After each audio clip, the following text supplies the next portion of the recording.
Vous savez que cette année, Tisha B'Av sera décalé. Également le jeûne du 17 Tammuz. Normalement ça devrait tomber Shabbat, mais comme Shabbat on ne peut pas jeûner, le jeûne est décalé au dimanche, au Yom Rishon. Aussi bien pour le 17 Tammuz comme pour Tisha B'Av. On sait également qu'il y a des halachot qui sont relatives à la semaine de Tisha B'Av. Shavua Shehalbo Tisha B'Av. Pendant toute la semaine qui précède Tisha B'Av, il y a des lois strictes qui sont relatives au deuil pour le Beth Amikdash qui a été détruit. Les Ashkenazim sont plus mahmirim que les Sfaradim, parce que les Ashkenazim commencent depuis Rosh Chodesh toutes les halachot de deuil. Même les Sfaradim ont certaines restrictions depuis Rosh Chodesh, mais d'autres restrictions depuis Shavua Shechalbo, la semaine de Tisha B'Av. Mais les Ashkenazim commencent depuis Rosh Chodesh beaucoup d'interdictions, beaucoup d'abstention, de jouissance.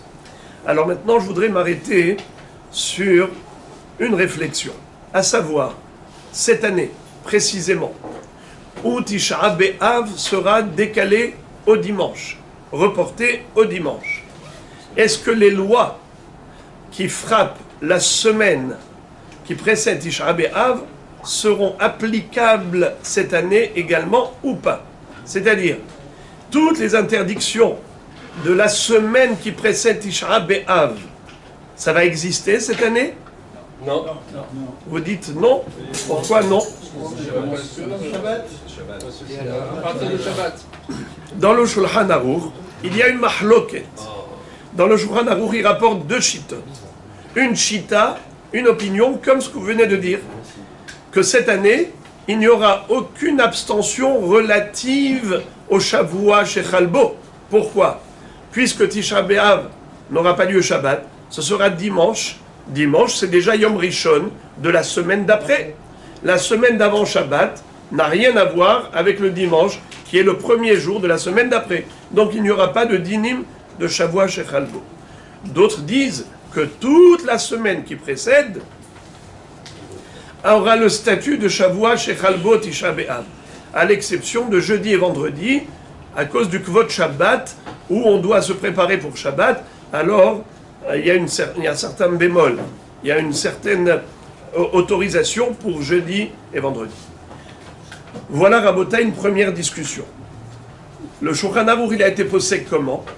On sait que quand le Mechaber, Rabbi Yosef Karo, nous cite deux opinions, une opinion, il ne donne pas le nom de l'auteur, il dit, c'est la halacha, ça s'appelle Stam. Et après il dit Yesh Omrim. Certains pensent que. Alors la halacha qui stam. Stam ve yesh, halacha qui stam. Quand il donne deux opinions, une de manière générale et l'autre en disant certains pensent, c'est qu'il est possède la halacha de manière générale ainsi. En l'occurrence, il a cité d'abord la halacha en disant il n'y a pas de restriction cette année. Quand Tisha B'Av a été décalé au dimanche, eh bien la semaine qui précède, il n'y a pas de restriction des dinim de Shavua Shechalbo.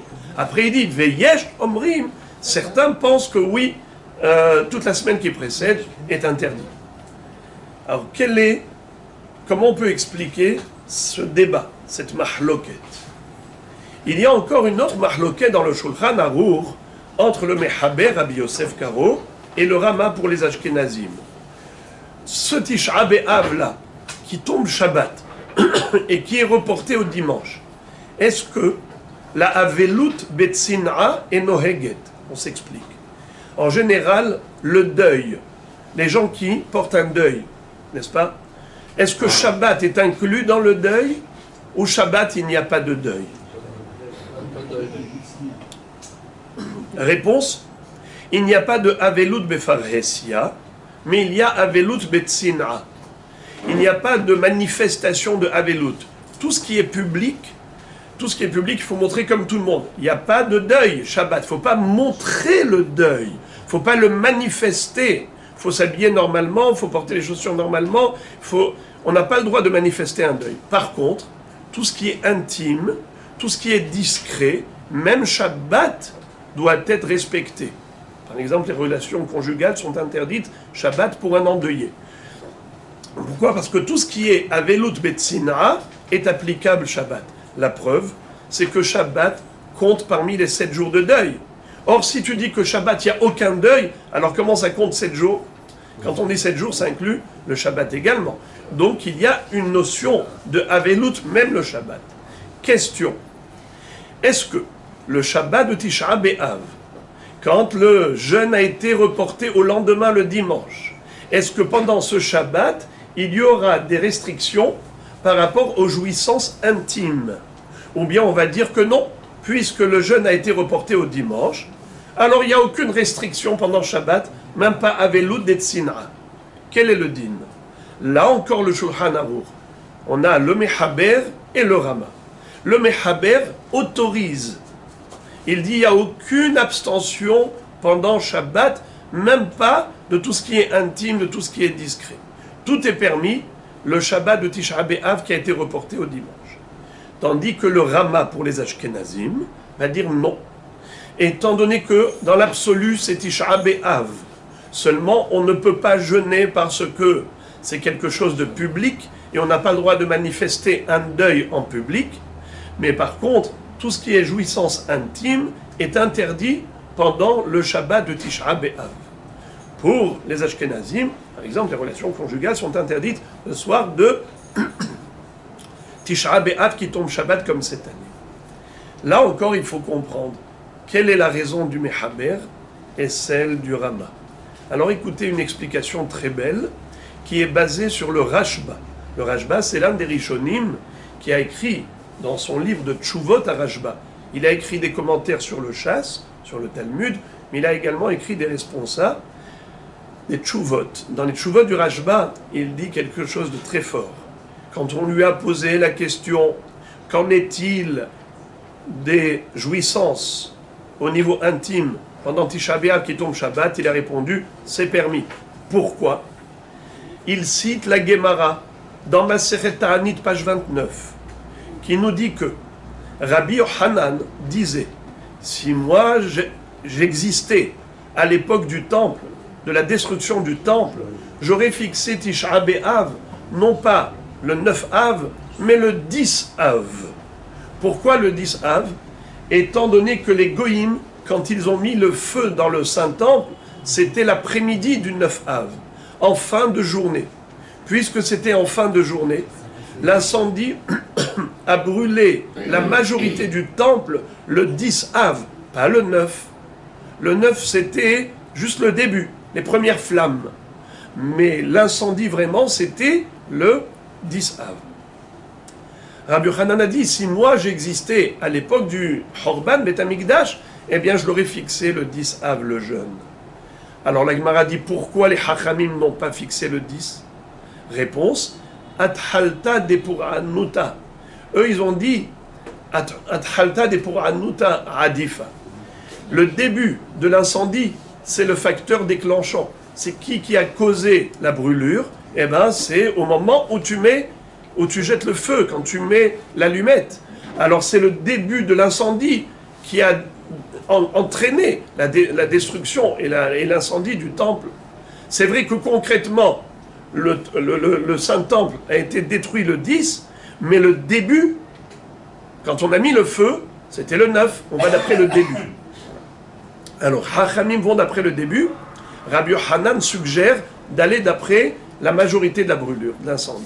Alors maintenant, on va comprendre.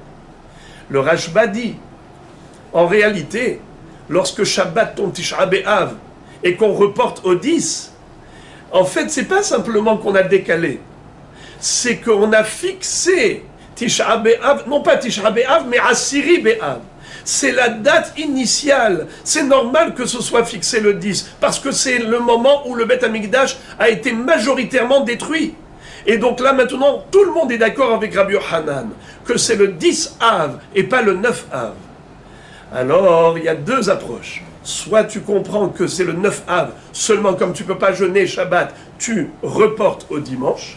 Soit que tu conçois différemment. C'est quoi la conception? C'est que cette année c'est le 10, c'est pas le 9. Alors maintenant vous comprenez. Si on dit que c'est le 10 et pas le 9, alors il n'y a aucune jouissance interdite de Shabbat. Comme dit le Rashba, et comme pense le Mechaber dans le Shulchan Aruch, qu'il n'y a aucune restriction, même pas des relations intimes, c'est mutar pendant Shabbat de Tisha B'Av, parce que cette année, ça a été fixé au 10, pas le 9. Tandis que le Rama, pour les Ashkenazim, comment il conçoit? Il dit non, c'est le 9. Seulement, tu ne peux pas jeûner le 9, alors tu reportes le jeûne au dimanche. Mais en réalité, le 9 reste la date prévue. Et donc, tout ce qui est intime, tout ce qui est discret, ça continue d'être interdit, comme le deuil pour les endeuillés normaux, qui, le jour du Shabbat, ont même des restrictions au niveau discret, de la vie discrète, intime. Maintenant, on a compris maintenant aussi Shavua chez Chalbo. Pourquoi il n'y a pas d'interdiction pendant toute la semaine qui précède? Parce que c'est le 10 Av. Le 10 Av, c'est déjà dimanche. Dimanche, c'est le premier jour de la semaine d'après. Quel rapport avec la semaine qui précède? Tu ne vas pas interdire la semaine qui précède, Shavua chez Chalbo Tisha B'Av. Mais ceux qui interdisent, pourquoi ils interdisent? Parce qu'ils considèrent qu'en réalité, le 9 Av, c'est la date initiale du jeûne. Seulement, on ne peut pas manifester en public, alors on jeûne le 10. C'est juste reporté, c'est juste décalé. C'est pas fixé le dimanche.